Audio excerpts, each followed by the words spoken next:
Welcome to my channel. समझ में आप सभी विद्यार्थियों का स्वागत है। और आज के सेक्शन में ठीक है, इसी प्रीवियस मैंने पिछले क्वेश्चन में मैंने बताया था कि कर्णित्री अपरिमेय संख्या होती कैसे सिद्ध करेंगे। फिर नया क्वेश्चन लेकर आए हैं आप सभी के लिए भी, विद्यार्थियों के लिए। 2 कर्णित्री अपार 5 एक अपरिमेय संख्या सिद्ध करना है कि एक क्या है, अपरिमेय संख्या है। ये दिखाना हमको है अपरिमेय संख्या है। ठीक, देखिए इसका हल कैसे निकालेंगे। इस तरह से कह रहे कि माना 2 कर्णित्री ये क्या है, परिमेय संख्या है।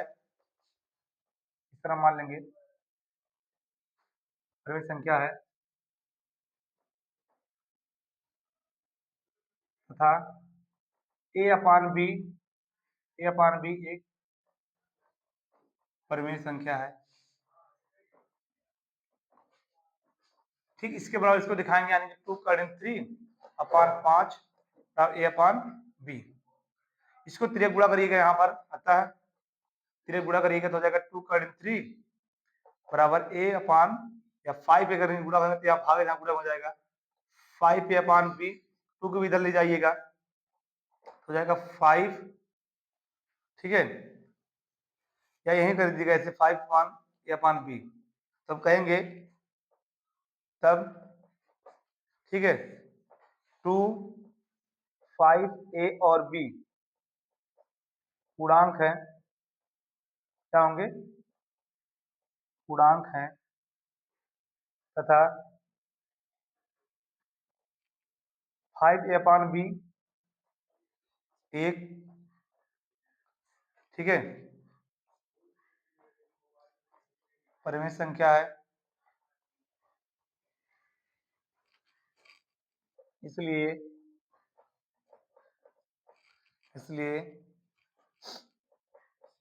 कर्णित्री एक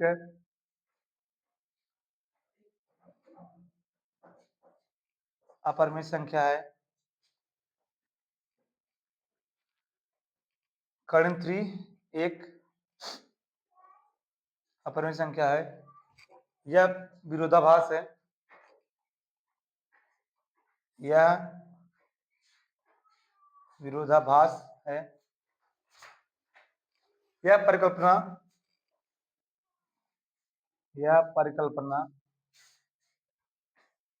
गलत है। तब 2 कर्णित्री अपान 5 एक अपरिमेय संख्या होगी, ठीक है, या कर्णित्री कैसे 2 कर्णित्री 5 अपरिमेय संख्या होगी। ठीक, ये छोटा सा क्वेश्चन है, ठीक है, और मैंने आसान भाषा में प्रयास किया बताने के लिए, क्योंकि बहुत सारे क्वेश्चनों में वर्क करना पड़ता है, उसको दिखाना पड़ता है, विभाज्य है, ये है, ठीक है। तो मैंने आप सभी के लिए कम शब्दों में प्रयास किया। मैंने जितने कम में सोचा कि कम से कम शब्दों में आपको दिखा देंगे क्या परिमेय संख्या है, यही पूछा कि क्या है, ठीक है, अभी कह सकते हैं। ठीक, तो इससे प्रयास किया गया है कि आप सवाल को, ठीक है, समझ में आ जाए छोटे से शब्द, छोटे पार्ट में, ठीक है। और मैं जैसे मैंने बताया पिछले क्वेश्चन में बताया था कि यह संभावना होती है 100% आने की और 100% आता है, तो बहुत सारे बच्चे, ठीक है, समझ नहीं पाते हैं। तो मैंने आसान भाषा में समझाया है, ठीक है, कम से कम शब्दों में प्रयास किया सवाल को आसानी से आ जाए। तो ऐसे क्वेश्चन, ठीक है, परीक्षा में 100% आता है। ठीक, और प्रयास करिएगा, आप 1-2 बार रिवाइज करिएगा। आपको एक क्वेश्चन अगर नहीं आ रहा तो आप इसको ऐसे दिमाग में फिट कर लीजिए, बैठा लीजिए कि ऐसे ऐसे लिखना है, ठीक है, परीक्षाओं के दौर पर। और बच्चे परीक्षा में, ठीक है, मैथ या साइंस में ही थोड़ा परेशान होते हैं, तो कोई कठिन नहीं होती। आप कैलकुलेशन ध्यान दीजिएगा, ठीक है, कहीं गलती ना हो छोटी मोटी। इसके बाद आप यहाँ तक ले देंगे तो आपको पूरा पूरा 3 नंबर मिल जाएगा, ठीक है।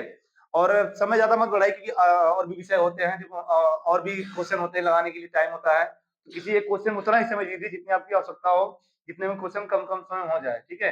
3 ही घंटे आपके पास रहते हैं, क्वेश्चन बहुत सारे हो जाते हैं, ठीक। और तो इससे आसान विधि और कुछ नहीं है, मैंने आसान तरीके से समझाया है, ठीक है। अगर वीडियो आपको समझ में आया और लाइक कमेंट जरूर करिएगा, कैसा लगा कमेंट करके बताएंगे, तो हम इसमें कुछ और भी ऐसे क्वेश्चन लेकर आएंगे, ठीक है। तो प्रयास करिएगा कि 9 दिन 10 दिन बचा है, उसमें से इस क्वेश्चन को जरूर आप याद कर लीजिए, अगर तो उस टॉपिक को समझ लीजिए, ताकि आपका 3 नंबर फिक्स हो सके, ठीक है। और इसके लिए मैं क्या कहूंगा, और आप सभी के लिए तत्पर है मेहनत करने के लिए, ठीक। और वीडियो को शेयर करिए, लाइक करिएगा। धन्यवाद।